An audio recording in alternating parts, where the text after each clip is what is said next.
Have you ever wondered how a cunning criminal meticulously plans a perfect crime?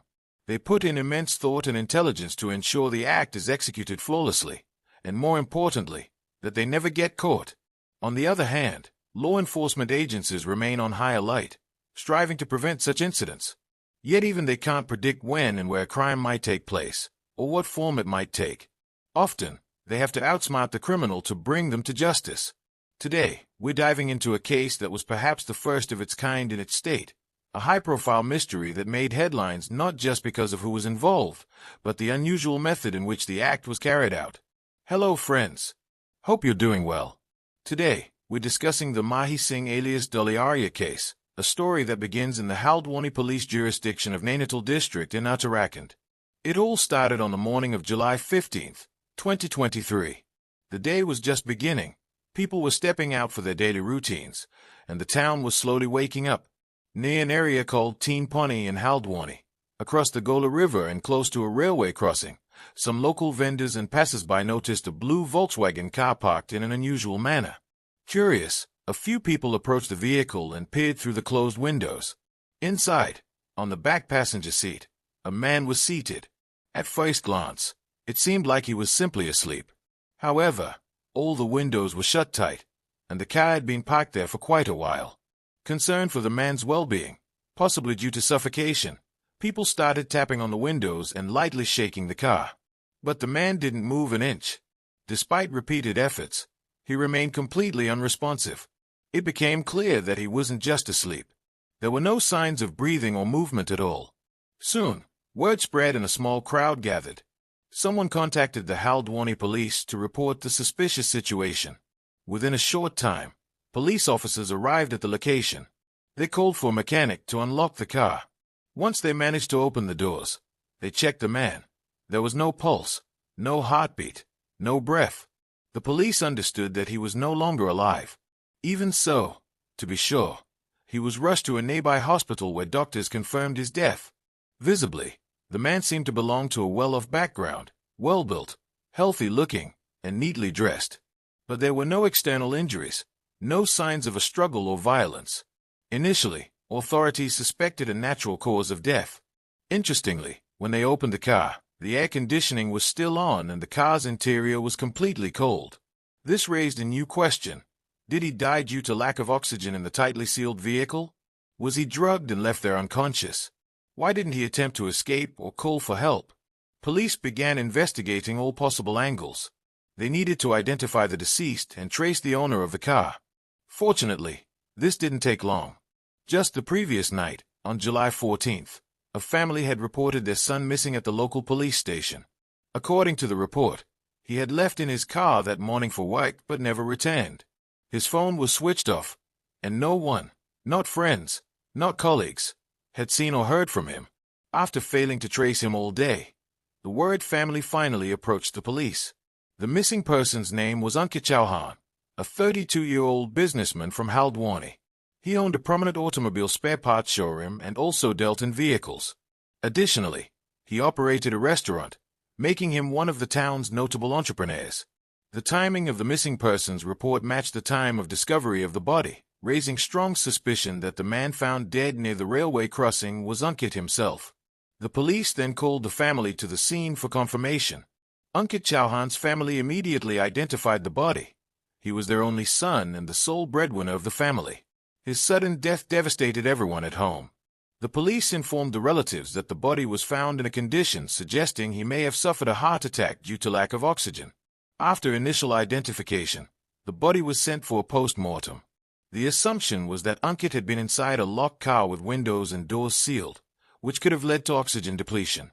Upon examining the body, there were indications that he might have consumed alcohol and passed out due to intoxication. His family confirmed that he occasionally drank in small amounts. Ankit lived in the Rambak colony near Rampa Road in Haldwani with his family. After his father's death, Ankit had been managing all responsibilities. However, no one knew why he had gone to the railway crossing area without informing anyone. His co-workers said that Ankit had left in his car himself, but strangely, his body was found on the back seat, raising suspicions. How did he end up there? Did someone else drive the vehicle? The post-mortem was conducted by a panel of forensic and hospital doctors who collected around 8 samples from the body for various tests. After all formalities, the body was handed over to the family, and Ankit was cremated on July 16th. On July 17th, when the medical reports arrived, they shocked not only the family but the police as well. The cause of death was confirmed as snake venom. This raised many questions. People die from snake bites, but in Ankit's case, the bite marks were found on the same spots on both feet, suggesting a deliberate act. Was he bitten inside the car or somewhere else? The police began treating it as a murder investigation and formed 4 different teams for thorough inquiry. CCTV footage from the area where the car was found was collected. Another team retrieved Ankit's call records and tracked his last known locations. His family was also questioned about when he left home and who he might have met. CCTV footage revealed that on July 14th around 6 p.m., Ankit's car was seen in the Gorapadao area of Haldwani.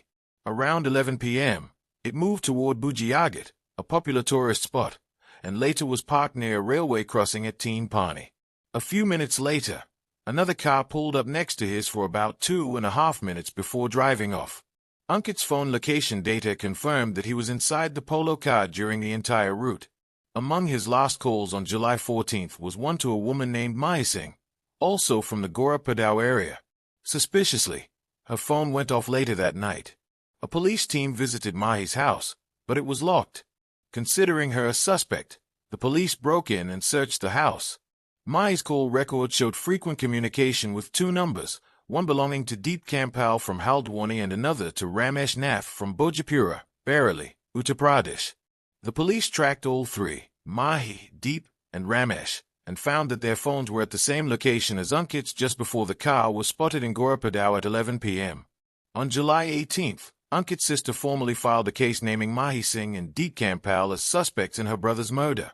Police later discovered that Ramesh Nath was a snake charmer who handled snakes for a living. Ankit had died from a snake bite. His last call was to Mahi, and Mahi had known Ramesh for some time. The connections were becoming clearer. While Mahi and Deep's phones remained switched off, Ramesh's phone was still active and traced to Haldwani. He was arrested on July 18th. In police custody, Ramesh made some startling revelations. He said he met Mahi Singh, also known as Dolly Arya, about 8 months earlier in December 2022. According to Ramesh, someone once approached him, saying that a friend of his was suffering from Kolsapdosh and needed a snake for a ritual. They offered Ramesh a good amount of money. Normally, Ramesh caught snakes from homes in exchange for food or small amounts of money, so he agreed. He caught a snake from the forest and took it to the address given, Mahi's home, where the ritual was performed. After the ritual, the snake was released back into the wild. This is how Ramesh and Mahi got acquainted, and eventually became friends. She would occasionally invite him for meals or help him with money.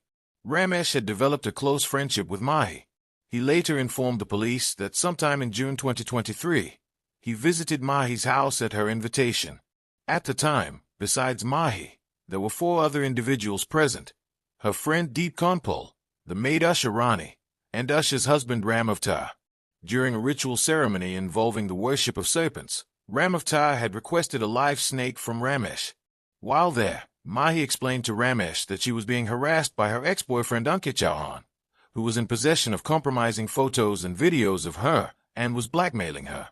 Interestingly, Deep Kampal was also romantically involved with Mahi.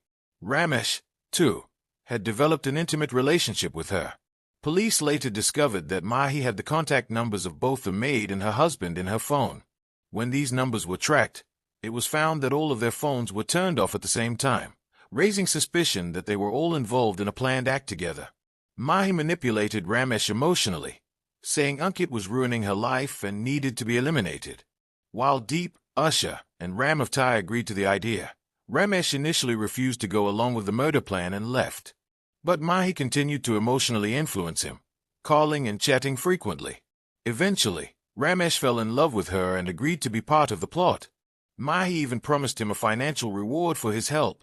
The plan was to invite Ankit to her home, intoxicate him, and have him bitten by a venomous snake to make the death appear accidental. On July 6th, Ramesh received a call to pick up a snake from a beauty parlor. He rescued a cobra and kept it in a plastic bottle. They planned to execute their plan on Ankit's birthday, July 8th. Mahi invited him over, and everyone else, Deep, Usher, Ramavtar, and Ramesh, were hiding in the house. Mahi served Ankit alcohol with the intent to get him drunk enough to fall asleep so the snake could be used on him. But Ankit remained awake and left late at night. The plan failed. On July 14th, Mahi invited Ankit again, claiming there would be another party. This time, she mixed sleeping pills into his water and also served him alcohol. As the sedatives kicked in, Ankit fell asleep lying face down on the bed. Ramesh had already been hiding in the house since 2 p.m. Deep arrived later on a scooter, and once Ankit was unconscious, the group acted. Deep wrapped Ankit in a blanket, while Usher and Ramavtar held his hands to prevent movement. Ramesh brought the cobra and made it bite Ankit on one leg. When Mahi felt the bite was not deep enough, she ordered another bite on the other leg. After waiting a while, they believed Ankit was dead. Deep then drove Ankit's car, placing the unconscious body in the back seat, and Ramavtar accompanied him. They planned to dispose of the body by pushing the car off a cliff at Bujia, but the area was crowded with tourists. The plan was dropped. Ramesh, who followed on his scooter, informed Mahi of the change. They then moved the car to a location near a railway crossing and left it there. Meanwhile, Mahi had arranged a taxi for Delhi. All the involved individuals, Mahi, Usher, Usher's 2 children, and Mahi's 2 pet cats, got in the taxi. They stopped at the location where the car was parked, turned on the AC, and ensured the windows were sealed to preserve the scene. The group then left for Delhi. On the way, Ramesh released the snake into the forest. Mahi paid him a promised amount and also gave 10,000 rupees each to the maid and her husband. After reaching Delhi, they later moved to Bareilly. The snake charmer returned to his village. Before parting ways, Mahi gave strict instructions to everyone not to switch on their mobile phones until things had calmed down, ensuring no traceable activity could be linked back to them. After the snake charmer parted ways from the group, his whereabouts remained unclear. Initially, the plan was for everyone to escape to Nepal, but he returned to his village instead. From there, he traveled to Haldwani. On his way, he switched on his mobile phone, which led the police to track him. Upon hearing about Nepal, the Haldwani police alerted nearby border stations and even considered contacting Interpol. Usher Rani's call record showed 3 numbers she last spoke with, all traced back to West Bengal and currently switched off. A special operations team and police officers headed to West Bengal to investigate. A reward of 225,000 had been declared for each of the 4 accused.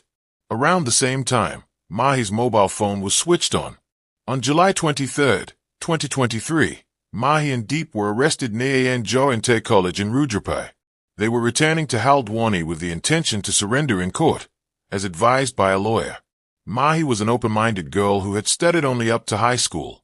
During school in 2007, she had won medals at the state-level relay races and participated in 100m and 200m races. During a search of her home, police found numerous medals confirming her athletic past. Her grandfather had sold off all his 10-baia land in Prempal Ghani and converted to Christianity. Mahi, too, left home and reportedly went through a breakup during school around 2008, which deeply affected her. After leaving home, she fell into bad company and got involved in shady businesses. In 2016, she met Deep Kanpal, and they became close. The house she lived in was reportedly gifted to her, though some sources claim she bought land in 2017 and built the house herself. Neighbors noted expensive cars visiting her house, loud music, and occasional quarrels. Due to her lifestyle, neighbors avoided interaction. Police found several contacts on her phone, including businessmen and politicians, around 20 people she either visited or who visited her. In 2020, Mahi met Ankit while buying a car.